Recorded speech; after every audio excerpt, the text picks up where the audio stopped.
سال 1987 کتابی منتشر شد که دونالد ترامپ رو از یه سازنده ملک توی نیویورک تبدیل کرد به یه برند جهانی. اسمش بود هنر معامله. ترامپ توی این کتاب 10 اصل رو به عنوان فرمول موفقیتش معرفی کرده.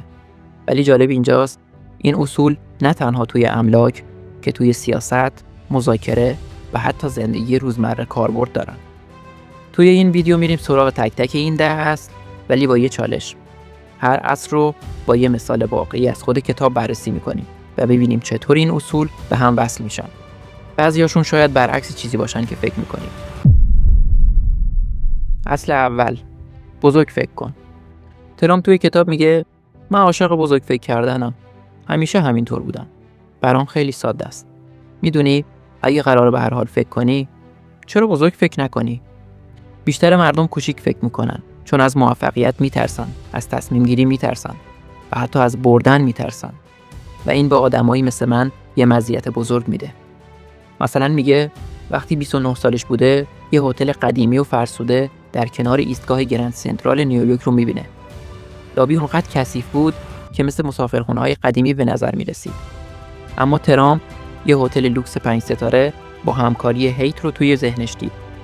اون بزرگ فکر کرد و همون پروژه اولین قدمش به سمت منهتن شد. حالا میرسیم به اصل دوم که یکم متناقض به نظر میرسه. اصل دوم، از ضرر محافظت کن، سود خودش میاد. اینجا جایی است که ترامپ میگه همیشه با در نظر گرفتن بدترین سناریو وارد معامله شو. اون میگه مردم فکر میکنن من قماربازم، ولی توی زندگی واقعی هرگز قمار نمیکنن. قمارباز کسیه که با دستگاه‌ها بازی میکنه. من ترجیح میدم صاحب دستگاه‌ها باشم. ترامپ میگه اگه برای بدترین حالت برنامه داشته باشی، غافلگیر نمیشی و میتونی با اتفاقات غیر منتظره مقابله کنی. خب، اصل اول گفت بزرگ فکر کن. اصل دوم گفت مراقب ریسک باش. به نظر میرسه تضاد دارن، ولی در واقع مکمل همن. حالا بریم سراغ اصل سوم که یه چیز دیگه است. اصل سوم، بازار رو پیدا کن. ترامپ میگه به جای اینکه به نظرات مشاورا، آمارگیرا یا حتی منتقدات تکیه کنه، خودش تحقیق میکنه. عادت داره تا جایی که ممکنه نظرهای مختلف رو درباره یه معامله جمع کنه تا ببینه چطور روی منطقه تاثیر میذاره و مخاطبش کیه. مثلا وقتی ترامپ برج ترامپ رو توی خیابون پنجم ساخت، منتقدا شک داشتن، ولی ترامپ بازار رو میشناخت. میدونست چه کسایی توی اون منطقه خریدار هستن و چی میخوان.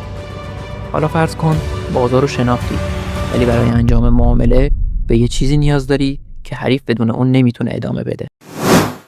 اصل چهارم، از اهرم فشار استفاده کن.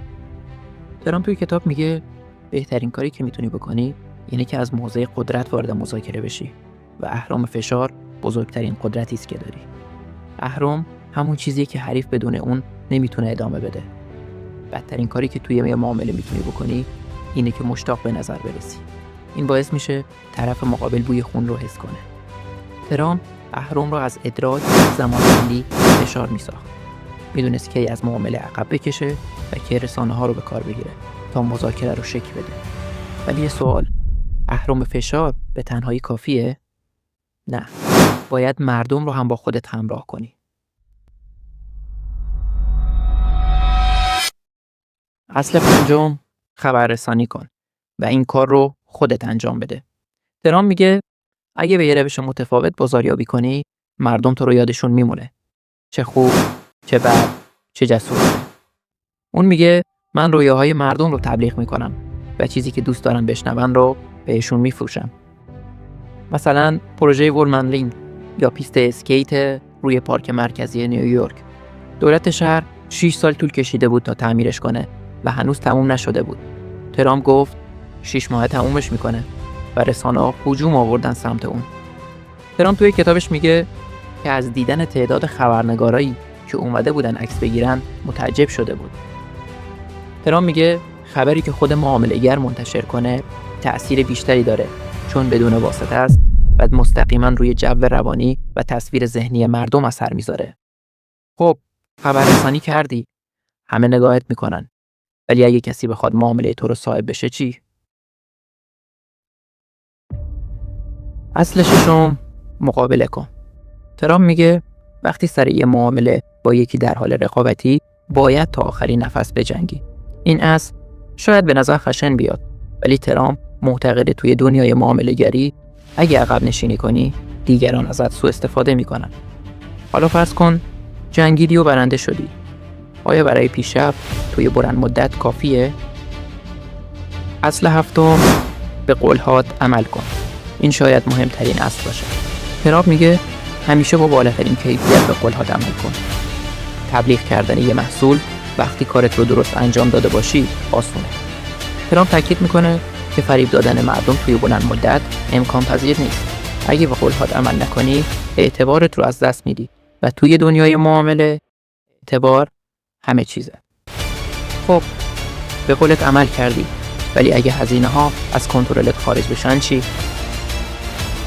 اصل هشتم، هزینه ها رو کنترل کن. ترامپ میگه هزینه ها رو پایین بیار، کار رو یه بار انجام بده و درست انجام بده. گرانترین و بهترین مواد همیشه بهترین گزینه نیستن اگه قرار باشه ضرر کنه. مثلا توی پروژه بولمن رینگ ترامپ نه تنها کار رو 6 ماه تموم کرد، بلکه هزینه ها رو هم کمتر از بودجه دولتی تموم کرد. تا اینجا 8 اصل رو گفتیم. 2 مونده و شاید جالب ترینشون. اصل نهم، گزینه ها رو حد اکثر کن. ترامپ میگه هرگز به یه معامله یا یه روش خاص خیلی وابسته نمیشم. علاوه بر این همیشه 6 راه برای رسیدن به اون معامله تعریف میکنم. این یعنی انعطاف پذیری. اگه یکی از راه‌ها با شکست مواجه شد، راه‌های دیگر رو امتحان میکنم. و در نهایت آخرین اصل، شاید مهمترینشون برای بقا توی این بازی. اصل دهم، از معامله لذت ببر. ترامپ توی کتابش با یه جمله معروف شروع میکنه: معامله کردن هنر من است. دیگران نقاشی‌های قشنگ میکشن یا شعرهای زیبا مینویسن. من عاشق معامله‌ام، ترجیحاً معامله‌های بزرگ. ترامپ میگه بازی کردن مهمتر از پوله. باید از روند لذت ببری، از چالش‌ها، از رقابت. و جالبترین نکته، ترامپ میگه آدمای زیادی سعی میکنن سریع پولدار بشن و در نهایت همه چیز رو از دست میدن. پس لذت بردن یعنی عجله نکردن، یعنی از مسیر لذت بردن، نه فقط از مقصد. جمع‌بندی نهایی، 10 اصلی که دیدیم. بزرگ فکر کن، ولی از ضرر محافظت کن، چون باید بازار رو بشناسی. بعد از اهرم فشار استفاده کن و خبر رو خودت منتشر کن، ولی اگه لازم شد مقابله کن. بعد به قولت عمل کن و هزینه ها رو کنترل کن، در حالی که گزینه هات رو حد اکثر میکنی و مهمتر از همه، از همش لذت ببر. این 10 اصل مثل یه زنجیرن. هیچ کدوم به تنهایی کافی نیست، ولی همشون با هم یه سیستم کامل میسازن. ترامپ 40 سال پیش اینا رو نوشت و هنوز هم توی معامله هاش ازشون استفاده میکنه. نظرت چیه؟ کدوم اصل برات جالب تر بود؟ توی کامنت ها بهم بگو. اگه ویدیو رو دوست داشتی لایک کن و کانال رو سابسکرایب کن.